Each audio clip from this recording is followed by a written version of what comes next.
2025 সালের মধ্যে জাতীয় নির্বাচনের পক্ষে 58% ভোটার, একটি জরিপে উঠে এসেছে এই তথ্য।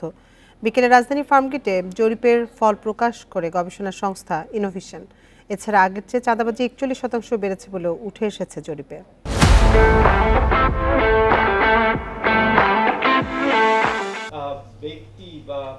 বর্তমান প্রেক্ষাপটে জনগণের নির্বাচনের দৃষ্টিভঙ্গি, কবে ভোট, তাদের প্রত্যাশা, এসব বিষয় নিয়ে জরিপ করে গবেষণা সংস্থা ইনোভেশন, যা চলে চলতি বছরের 19 ফেব্রুয়ারি থেকে 3 মার্চ পর্যন্ত। দেশের 64 জেলার 10,696 জন ভোটারের উপর জরিপ করে সংস্থাটি।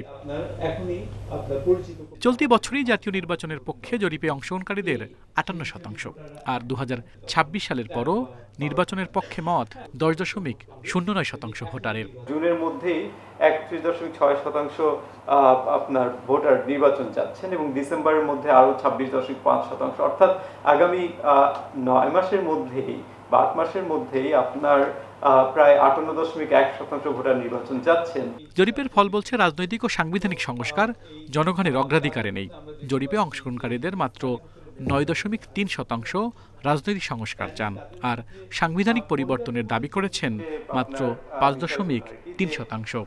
এখন হয়তো আপনার বললো যে সংস্কার আগে, হ্যাঁ বললো, কিন্তু আপনার আবার এটাও বলছেন নির্বাচনও চান উনি 6 মাসের মধ্যে, কিন্তু 6 মাসের সংস্কার হবে এটা তো আমরা জানি না।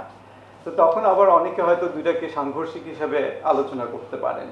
তো এই ধরনের কিছু ব্যাপার থাকে। তো কেন আমরা এগুলা সাংঘর্ষিক জায়গাগুলো আমরা রাখিনি, আমরা শুধুমাত্র আপনার স্পষ্ট আনসার যেগুলো পাওয়া সম্ভব সেটাই রেখেছি। জরিপের ফল অনুযায়ী এখনই নির্বাচন হলে বিএনপি পাবে 41.07% ভোট, জামায়াত ইসলামী পাবে 31.06%, আওয়ামী লীগ পাবে 13.09%, জাতীয় নাগরিক পার্টি পাবে 5.01% ভোট। এছাড়া ইসলামী আন্দোলন 2.06%, জাতীয় পার্টি পাবে 1%, গণ অধিকার পাবে 0.05% ভোট। আল আমিন হোসেন, ইন্ডিপেন্ডেন্ট নিউজ, ঢাকা।